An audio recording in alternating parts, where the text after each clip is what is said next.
हे बघा ना कसं बसलाय तुमच्याकडे बघतोय. हे बघा ना तुमच्याकडे बघतोय हा बाबा. हे बघा ना फांदीवर.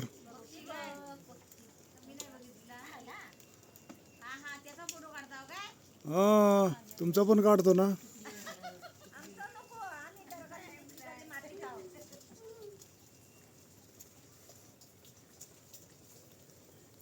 बाबा केव्हापासून तुमच्याकडे बघतोय, तुमचं लक्ष नाही. 1 तासापासून बसलाय तिथे. हा हा तो तुम्ही तुम्ही तुम्ही काम करताय ना, तर बघतोय केव्हाचा तो.